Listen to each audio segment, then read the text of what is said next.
FIR is registered against Mr. Sagayam.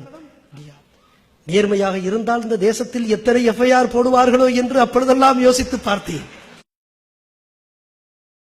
அந்த காலத்தில் குற்றத்தை செய்பவன் பயப்படுவான், திருடர்கள் பயப்படுவார்கள். ஆனால் இன்றைக்கு திருடர்கள் வலிமை பெற்றிருக்கிறார்கள் என்பதுதான் உண்மை. திருக்கழுக்குன்றத்திற்கு அருகே இருக்கக்கூடிய அழகு சமுத்திரம் என்கிற கிராமத்து இளைஞர்கள் மாவட்ட ஆட்சித்தலைவரிடத்திலே வருகிறார்கள். மாவட்ட ஆட்சித்தலைவரிடத்திலிருந்து வந்து ஒரு கோரிக்கையை வைக்கிறார்கள். ஐயா, எங்கள் பகுதியிலே கல்லும் சாராயமும் ஓடிக்கொண்டிருக்கிறது, கல் அதிகமாக இருக்கிறது, குறிப்பாக அதிலே ரசாயனத்தை சேர்த்து போடுகிறார்கள். 2 பேர் அங்கே இறந்து போய்விட்டார்கள், ஏதாவது செய்ய வேண்டும் என்கிறார். உடனே மாவட்ட ஆட்சித்தலைவர் என்னிடத்திலே இதை கொடுக்கிறார். நான் என்ன செய்தேன், செங்கல்பட்டினுடைய காவல் துணை கண்காணிப்பாளர் அவருக்கு நான் அனுப்புகிறேன். 1 வாரமாகிவிட்டது, நடவடிக்கை எடுக்கவில்லை. மீண்டும் இந்த கிராமத்து இளைஞர்கள் வந்து விட்டார்கள். அவர்கள் மீண்டும் சொல்கிறார், ஐயா, ஒரு நடவடிக்கையும் எடுக்கவில்லை என்று சொல்கிறார். நான் இந்த முறை மிக கடுமையாக எழுதி எப்படியாவது நீங்கள் நடவடிக்கை எடுத்து கல்லு சாராயத்தை நிறுத்துங்கள் என்று சொல்லுங்கள். 1 வாரம் கழித்து மீண்டும் திங்கட்கிழமை அதே கிராமத்து இளைஞர்கள் வருகிறார்கள். ஐயா, ஒரு நடவடிக்கையும் இல்லை. ஏன் நடவடிக்கை இல்லை என்று எண்ணி பார்த்தால் காரணம் மிக தெளிவாக தெரிகிறது. லஞ்சமும் ஊழலும் பெருகி போயிருக்கக்கூடிய சூழ்நிலையில் அவர்களால் நடவடிக்கை எடுக்க முடியவில்லை. உடனே நானே செல்கிறேன், என்னுடைய வருவாய்த்துறை அலுவலர்களை அழைத்துக் கொண்டு, என்னுடைய கிராம காவலர்களை அழைத்துக் கொண்டு நானே செல்கிறேன். நானே சென்று அந்த இடத்திற்கு சென்று இந்த கல்லு விற்பனை செய்யக்கூடியவர்கள், சாராய உற்பத்தி செய்யக்கூடியவர்களை எல்லாம் பிடிக்கிறோம். அந்த கிராமத்து இளைஞர்கள் வந்து விடுகிறார்கள். வந்து விடுகிற பொழுது சொல்லுகிறேன், அலுவலர்கள் தொடர்ந்து வர முடியாது, கிராமத்து இளைஞர்கள் விழிப்போடு இருந்தால் தான் இந்த கிராமத்தை இந்த சமூக விரோதிகளிடத்திலிருந்து காப்பாற்ற முடியும். எனவே விழிப்போடு இருங்கள் என்று நான் சொல்லுகிறேன். சொல்லிவிட்டு திரும்பி பார்க்கிறேன். அப்பொழுது இந்த கிராம நிர்வாக அலுவலர்களிடத்திலே ஒப்படைத்திருந்த இந்த குற்றவாளிகள் இருக்கிறார்கள் அல்லவா, இவர்கள் ஓடி போய்விட்டார்கள்.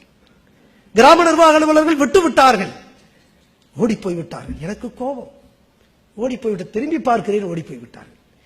எவ்வளவு சிரமப்பட்டு இவர்களை எல்லாம் அந்த குளத்து கரையிலே நாங்கள் விரட்டி பிடித்தோம் என்று எங்களுக்கு தெரியும். ஓடி போய்விட்டார்கள். கோபத்தோடு நான் அங்கே இருக்கக்கூடிய சப் கலெக்டருக்கு உத்தரவிட்டு இவர்கள் மீது கிராம நிர்வாக அலுவலர்களை உடனடியாக பணியிடை நீக்கம் செய்ய உத்தரவிட்டு வந்துவிட்டேன். காலையில் பார்க்கிற பொழுது அன்றைக்கு எப்பொழுதுமே ஒவ்வொரு நாளும் காவல்துறையிடத்திலிருந்து ஒரு அறிக்கை வரும், சட்ட ஒழுங்கு பிரச்சனை பற்றிய அறிக்கை வரும். அங்கே பார்க்கிறேன்.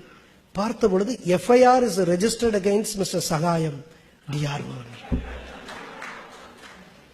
என் மீதே முதல் தகவல் அறிக்கை போடப்பட்டிருக்கிறது காவல்துறையால். லஞ்சம் இருக்கிறது அல்லவா, இந்த நாட்டில் எவ்வளவு அக்கிரமங்களையும் அது செய்யும் என்பதற்கு இது ஒரு உதாரணம். நான் அடிஷனல் டிஸ்ட்ரிக்ட் மேஜிஸ்ட்ரேட், மாவட்ட ஆட்சித்தலைவருக்கு அடுத்த நிலையில் இருக்கிறேன். என் மீதே FIR போடப்பட்டிருக்கிறது. என்ன காரணம்? நேர்மையாக இருந்தால் இந்த தேசத்தில் எத்தனை FIR போடுவார்களோ என்று அப்பொழுதெல்லாம் யோசித்து பார்த்தேன். என்ன காரணம் பார்த்தால் பிறகுதான் தெரிகிறது. நாங்கள் அங்கே அந்த பிடித்து வைத்த குற்றவாளிகளிடத்திலே நான் ஒரு வாக்குமூலம் பெறுகிறேன். அங்கே சொல்லுகிறார், இந்த காவல் நிலையத்தில் பணியாற்றக்கூடிய ஆய்வாளருக்கு நான் இவ்வளவு தொகை மாதம் கொடுக்கிறேன், இந்த அதை போல துணை சார் ஆய்வாளருக்கு இவ்வளவு ரூபாய் கொடுக்கிறேன், துணை கண்காணிப்பாளருக்கு இவ்வளவு ரூபாய் கொடுக்கிறேன் என்ற வாக்குமூலத்தை நான் பெற்றுவிட்டேன். அது காரணம். இன்னொரு காரணம், அங்கே இருக்கக்கூடிய கிராம நிர்வாக அலுவலர் மீது நான் நடவடிக்கை எடுக்க சொன்ன காரணத்தினால் ஏற்கனவே அந்த அவர்களுடைய மாவட்ட தலைவரை நான் பணியிடை நீக்கம் செய்திருந்தேன். எனவே அவர்கள் என் மீது கோபமாக இருக்கிறார்கள்.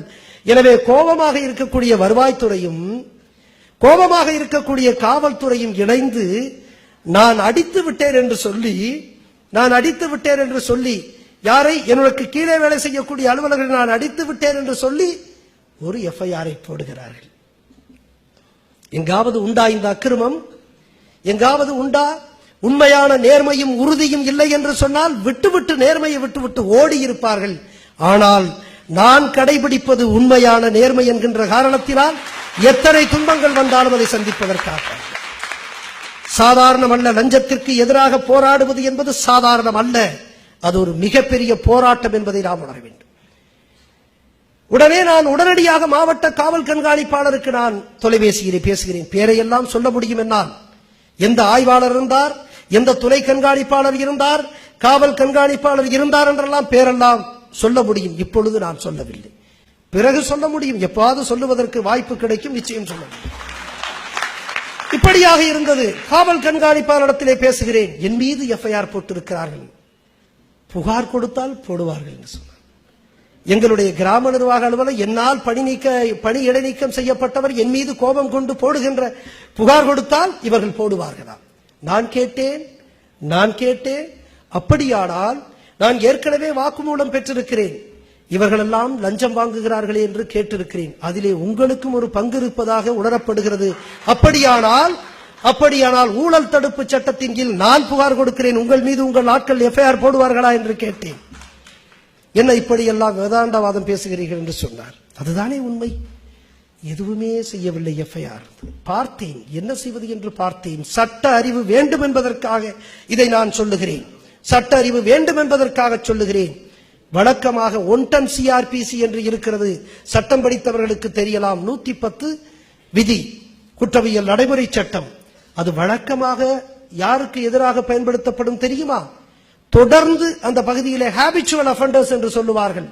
தொடர்ந்து அந்த பகுதியிலே திருடுகளிலே ஈடுபடுபவர்கள், ரவுடித்தனத்திலே மிரட்டி பணம் பறிப்பவர்கள், இப்படியாகப்பட்ட அந்த சமூக விரோத செயல்களிலே ஈடுபடக்கூடியவர்கள், தொடர்ந்து செயல்படக்கூடியவர்களை காவல்துறையினர் என்ன செய்வார்கள் என்று சொன்னால், அங்கே இருக்கக்கூடிய எக்ஸிகியூட்டிவ் மேஜிஸ்ட்ரேட், நிர்வாக நடுவர், ஆர்டிஓ, சப் கலெக்டர், இவர்களுக்கு முன்பாக அவர்களை கொண்டு வந்து நிறுத்தி ஓராண்டு காலம் அவர்கள் ஒழுங்காக இருக்க வேண்டும் என்று அங்கே பிணையத்திலே அவர்களை விடுவார்கள். இடையில் எங்காவது அவர்கள் மீண்டும் தவறு செய்தால் அவர்களை உள்ளே தள்ளக்கூடிய அதிகாரம் எங்களை போன்ற நிர்வாக நடுவர்களுக்கு இருக்கிறது. இது ஒரு காலத்தில் அதிக அளவிலே இந்த சட்டம் அமல்படுத்தப்பட்டது. ஆனால் கால ஓட்டத்தில் லஞ்சம் நிறைய இந்த சட்டத்தை யாருமே பயன்படுத்தாத ஒரு நிலை இருக்கிறது. இந்த சட்டத்தை நான் படித்தேன். அன்பிற்குரிய இளைஞர்களை எதற்காக சொல்லுகிறேன் என்று சொன்னால், சட்டத்தை பற்றிய விழிப்புணர்வு, சட்ட அறிவு நிச்சயமாக இது போன்ற லஞ்சம் வாங்கக்கூடிய சக்திகளுக்கு எதிராக நீங்கள் வலிமையாக பயன்படுத்த முடியும் என்றுதான் இதை நான் குறிப்பிடுகிறேன். அந்த சட்டத்தை படித்தேன். அந்த சட்டத்தை படித்து நான் செய்தேன்.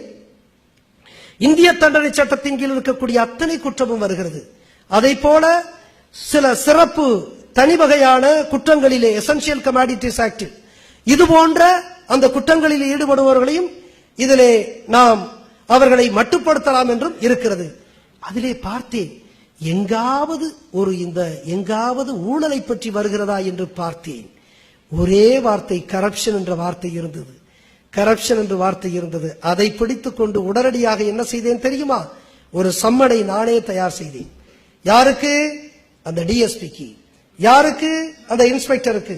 யாருக்கு? அந்த சப் இன்ஸ்பெக்டருக்கு. யாரெல்லாம் முதல் தகவல் அறிக்கை எனக்கு எதிராக பதிவு செய்தார்களோ அதற்கு எதிராக ஒரு சம்மனிலே ஒரு குறிப்பு எழுதினேன்.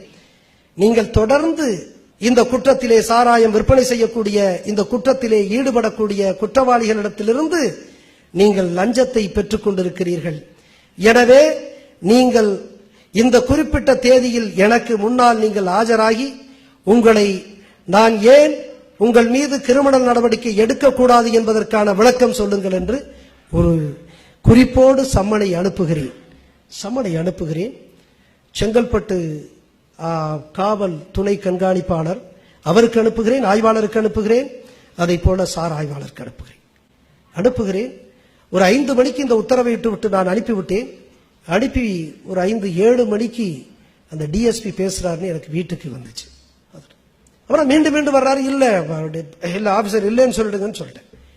சரி சொல்லிட்டு அன்னைக்கு இரவு படுத்துட்டு காலையில 5 மணிக்கு கோப்பு பாக்குறதுக்காக ஒரு 5 மணிக்கு எந்திரிச்சு ஒரு கோப்பு பார்த்துட்டு ஒரு 5:45 இப்படி பார்த்தா இந்த டிஎஸ்பி, இந்த இன்ஸ்பெக்டர், சப் இன்ஸ்பெக்டர் 3 பேர் அங்கே நிற்கிறாங்க. 3 பேர் அங்கே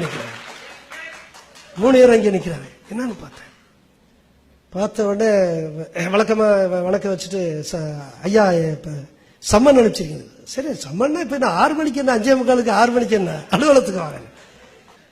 சரின்னு பாத்தீங்கன்னா 10-10:30 போனான்னா மறுபடியும் திருப்பி வந்து வழக்கம் வச்சுட்டு, ஐயா நீங்க வருவாய்த்துறை எல்லாம் தெய்வம் மாதிரி நீங்க அதெல்லாம் ஐயா பண்ணாரு. தெய்வம் மாதிரி வருவாய்த்துறைனா நீங்க அதை விட பவர்ஃபுல். ஏன்னா தெய்வத்து மேலேயே எஃப்ஐஆர் போடுற அளவுக்கு இருக்கிறீங்கன்னா நீங்க சாதாரண ஆட்கள்.